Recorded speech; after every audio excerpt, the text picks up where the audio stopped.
Hello and welcome to Your Employment Matters. I'm Beverly Williams and I'm here to help you navigate your career. This is for anyone who's searching for their dream job or promotion, or perhaps you're just looking to hang on to the job you have. Today's work environments are multi-generational, multi-religious, multinational, multiracial, and multi-gender identity. Add market disruptors like Amazon and Lyft, along with the addition of AI, and it's easy to see why finding and keeping a job is such a challenge. Employment success and even employment survival depend on your ability to adapt. That's why my goal for this 30-minute podcast is to first advocate embracing change and differences, and second, to encourage you to proactively assume responsibility for your career. Get your work week off to a good start by listening to Your Employment Matters every Monday. Find out how to own your career and get the best practices for making your employment matter.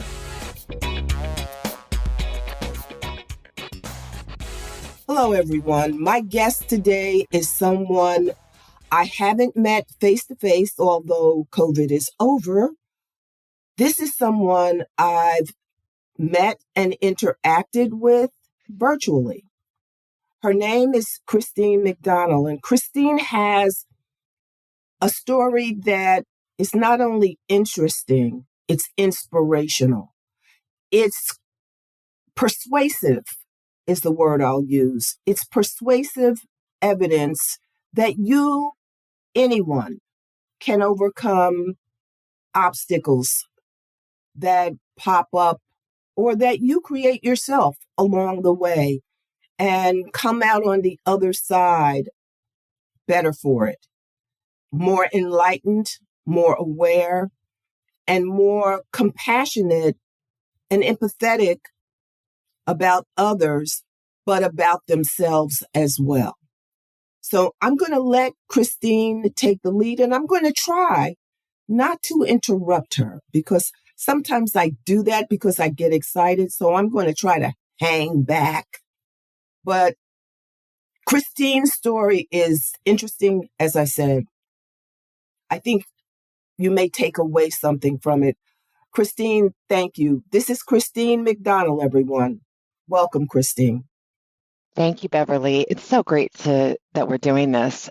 Really excited to be here. Thank you. So now tell us where you're from, where you grew up, what your employment journey was, and that'll lead us into the more interesting aspects of your journey. Sure. Well, I grew up in Honolulu, Hawaii. And it is an unusual situation because most people think if you are not an indigenous Polynesian, such as myself, I have Scottish, Irish background, they call it haole in Hawaii, which is a Hawaiian word for not of the land. And I'm a white girl from Hawaii. So that's right out of the gate. That's an interesting story. My father was with the airlines. I don't know if you remember Pan Am back in the day. Yes. I grew up in the 70s and 80s in Honolulu. And when I was about 13, I was diagnosed with a severe cystic acne case. In fact, it was one of the most prominent cases of acne conglobata at the time. It's hard to say, but what it basically means is I had severe cysts filled with blood covering most of my face, my chest, my back. And so starting at a very young age in high school, I was bullied mercilessly. They called me Freddy Krueger, Pizza Face, Moon Face. So married with the bullying, and of course it was the 80s, so cocaine was the drug of choice for everyone. And as soon as I found that drug, it really sparked something in me and made me feel the confidence that I was lacking. And it is definitely the genesis of my toxic journey. I have spent close to 20 years using drugs and was sexually abused when I was 13. And so when my skin issues were basically navigating my decisions and my choices because I had no self-worth, And then I was abused. All of that compounded into, as soon as I graduated high school, I found my way on the stripper stage. And for the first time in my life, I felt validated. I felt like I was beautiful when a customer would come up and give me a dollar bill. And all of this takes place in the 80s in Waikiki. So it's a very interesting story. My book, Face Value, From Working the Pole to Bearing My Soul, is all about survival and my why. And why did I make the choices that I made? And it's also about my how. How did I get out of that life? I ended up spicy dancing is what I call it. That's the G-rated way of saying stripper. I ended up dancing and using and doing all those toxic things for a good decade. So how did I get out of it? How did I find my worth? I first had to move away from the island, and I started getting into when I moved off the island. I was in California and I waited tables. And from the waiting tables to about a year later, I found my niche in sales. And then I realized stripping is the ultimate sales job. You're selling the idea of sex. You're selling the idea of the customer being wanted and seen, really. So I parlayed my sales experience from the stripper stage into sales in the office. And that's sort of where my career started outside of the stripping world. Tell me how you were able to get a job stripping with your Skin. Mm-hmm. Well, that's Because a great. you wear fewer clothes, so more of you was exposed, I would suspect. 100% true. And I did feel very exposed. But back in those days, I had, those 80s hair days. My hair was my force field. My hair was something that I sort of hid behind. And if it makes sense, you feel very exposed when you're nude on stage, but that also deters from my face. So I did a lot of, I call it drag queen makeup, very heavy, heavy makeup, and lots of hair. I could the John Bon Jovi hair from the 80s. So the way that it started, the way that I first found my way to the stripper stage was I was in Waikiki in our G-string bikinis and rocking our bodies that, of course, back then we felt like we were overweight, which I think is silly. When you look back on old photographs, do you ever do that? And you look back at your 19-year-old self and you think, right? Why did I think there was nothing wrong with me? So anyway, I was with my girlfriend, who is this gorgeous beach blonde Barbie doll, gorgeous girl. And she was approached to do a wet t-shirt contest. And my friend knew that I could dance. And she said, well, I'll do it if my girlfriend does it. So he said, all right, both of you. And so when we entered the contest, it was just a natural vibe for me. And I actually ended up winning the contest. So that's how that started. So that was validation for you. 100%. Oh, yeah. And it was also a big FU. Okay. To the bullies in high school. It was vindicating. I felt vindicated for the first time. Like, see, now who's Freddy Krueger? Do you know what I mean? Right. So now you say you segued into sales. Mm-hmm. What aspect of sales did you embark on? Well, the first sales job outside of waiting tables, because food servers are also salespeople, in my opinion. You're selling an experience. You're selling a dining experience, and you can make the experience wonderful for whoever's out dining or not so great. So because I sort of was a natural salesperson, the person who I waited on was a recruiter for Icon Office Solutions. And that is a company that was heavily neck and neck with Xerox. So copiers, network peripherals, printers, things of that nature. Mm-hmm. So she said, have you ever thought about a sales job? And so she recruited me. And I'm 28 years old and I'm living in the East Bay of California. And I felt like Mary Tyler Moore with the beret and the, you know what I mean? I'm like, I'm making it, I'm going to make it after all. So I got on the BART train, got the job at Icon, worked in downtown San Francisco, and that's what I did. I basically started selling copiers, and this is back before Google and the internet, and it was the late 90s, and the internet just wasn't as big as it is now, if it was even a thing. I can't even remember. But my boss basically gave me a map, a hard map, paper map, circled zip codes, and said, that's your territory. Go sell a copier. So I did, door to door. And boy, that's a great way to build your tenacity and to build your confidence and your humility, that's for sure. And after about 6 months of that, I just was like, that's not for me. It just wore me down. So I asked for a transfer to inside sales.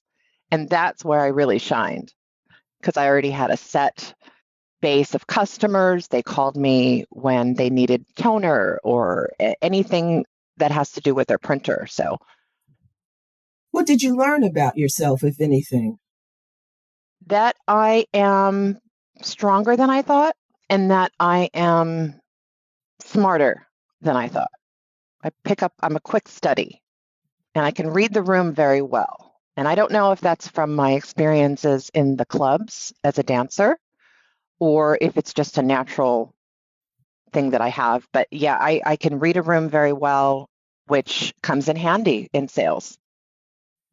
Well, it makes you a good judge of character. I mean, you can anticipate what people might say or do that might be problematic. I mean, I would think that would be a carryover from the club work.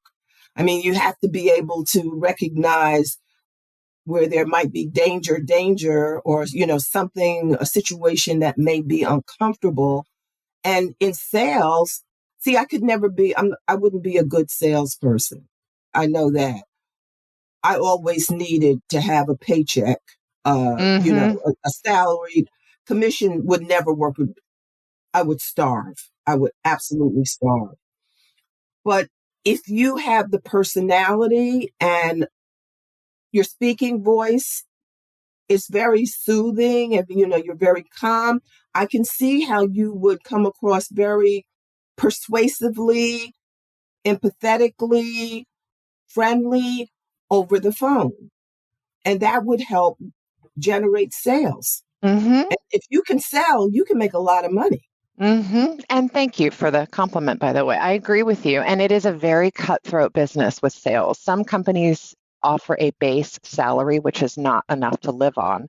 Some companies are commission only. So, yes, in my opinion, to be a successful salesperson or someone in that sales entity with your career, it is cutthroat. You need to be somewhat of a shark, but in the kindest way possible. And my thing was I was a great opener, but I was not so great at closing, which is why I merged from outside sales to inside sales, because in the outside sales realm, in that lane, you really need to be a born closer.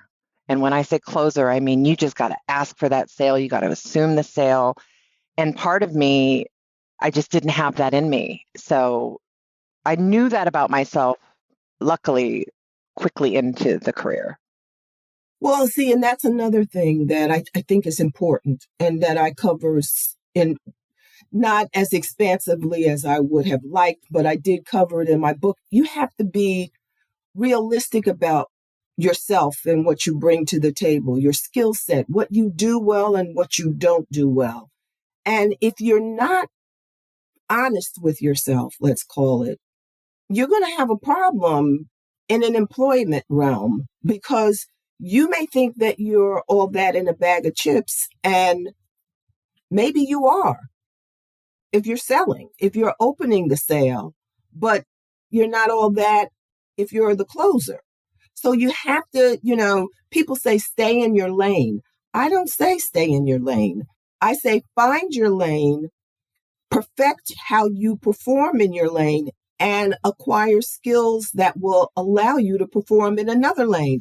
But don't go in that second lane until you've acquired and perfected those skills. You got to hone your skills. I love that. And you're absolutely right. When you know yourself and you know what your strengths, what your blind spots are, it helps so much in any industry that you find Sure. yourself working in. It's navigating who you are internally versus who you think people expect you to be.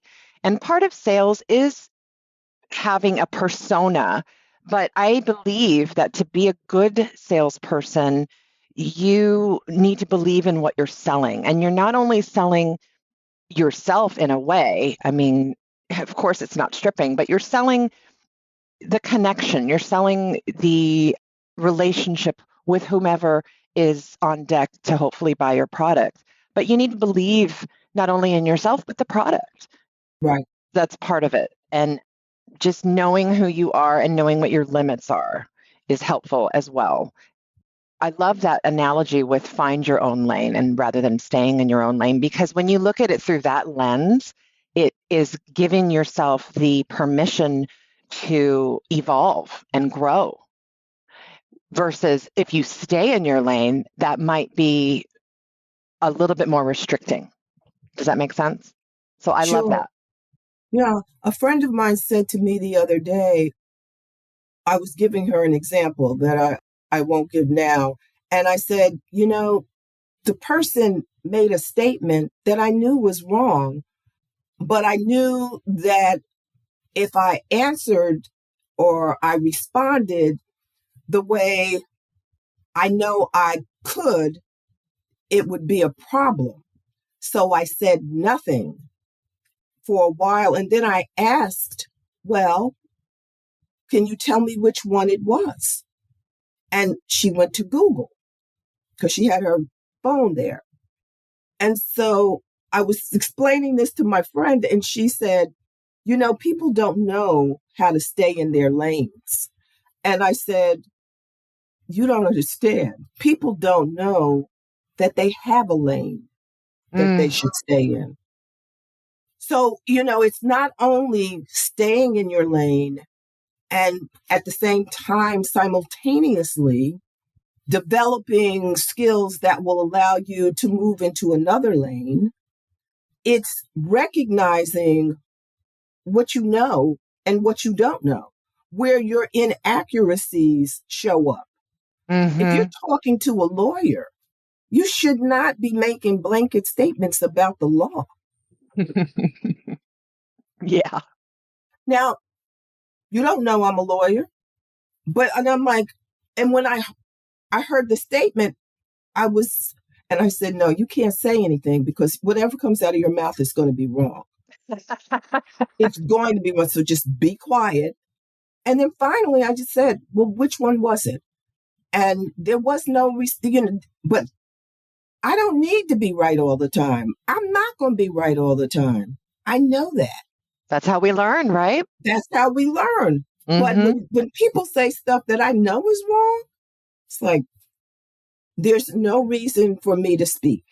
Because yeah, you're reminding me of a story when I was in my 30s. I'm 54 now, very proudly. And when I was in my 30s, I was, the water cooler talk in offices. Somebody had just come from a weekend in Vegas and they were at a bachelor party and they were talking all about how they knew everything about the strippers and the bachelor party. And talk about biting my tongue. I think I drew blood.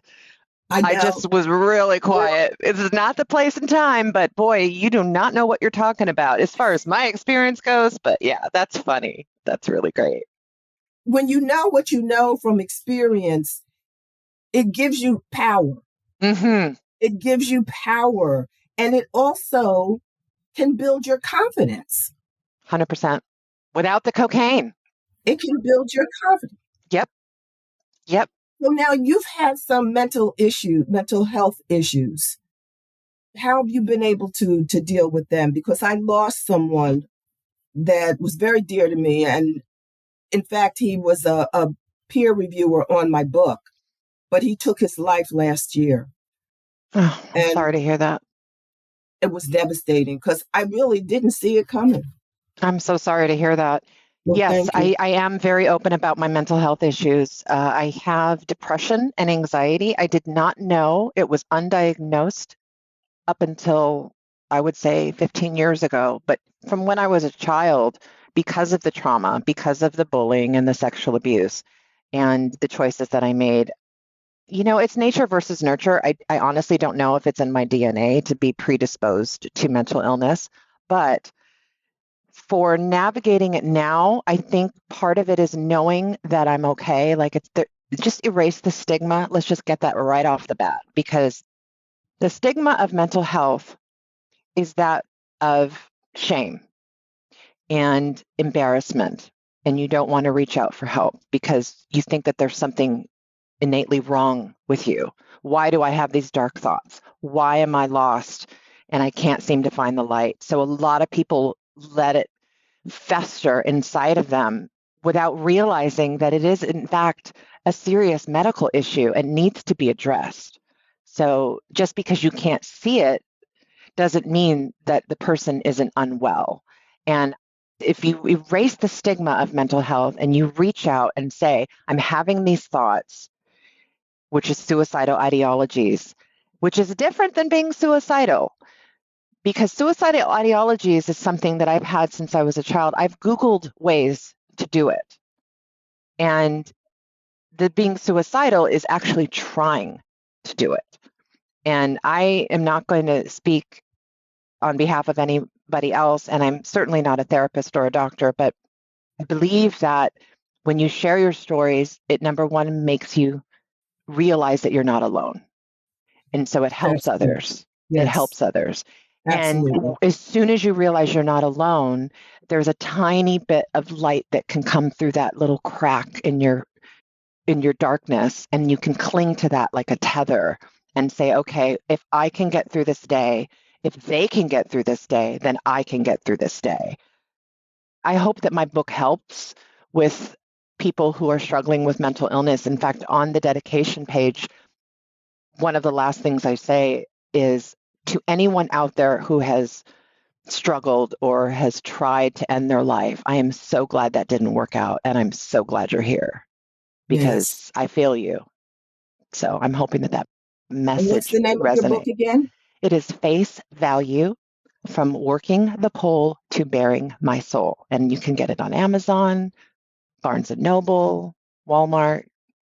Now, what message or what tips do you want to leave listeners? Based on your experience and really a unique perspective. Your journey has been unlike most, It's true. And unlike most. the ironic thing is I didn't even know it was unusual until I started digging into it and writing my story. And I thought, okay, so I guess this isn't normal.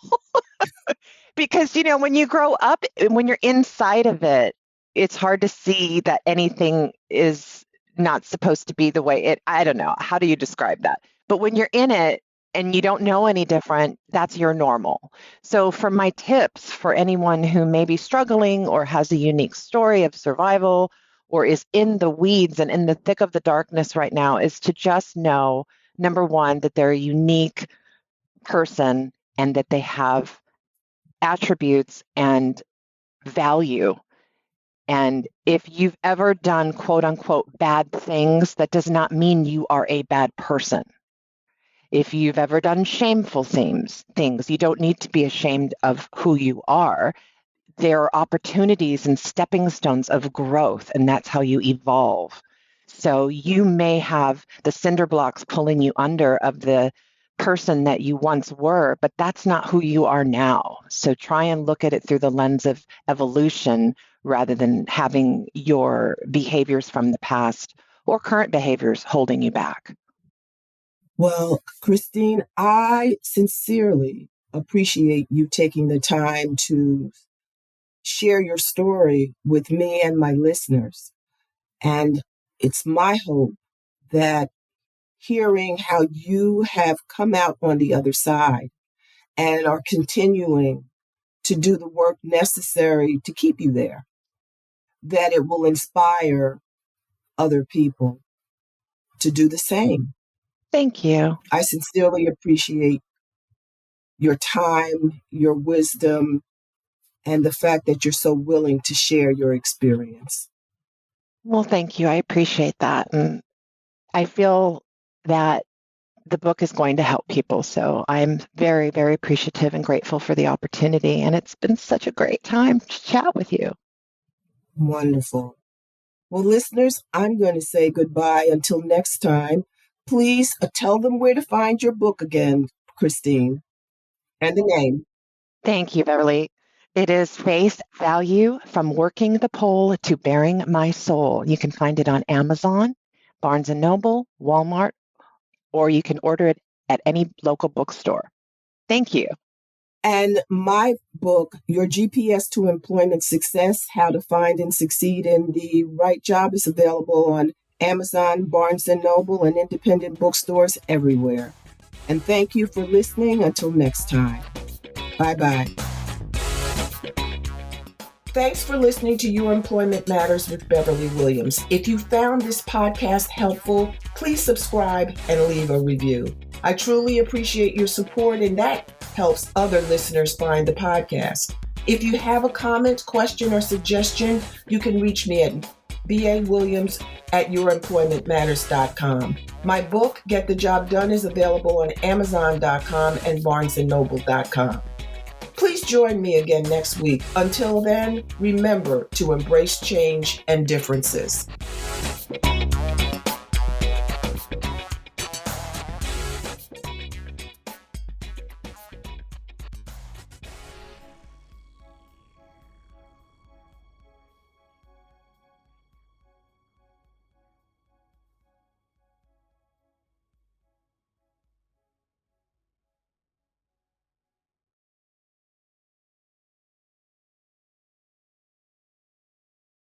This podcast is part of the Sound Advice FM network.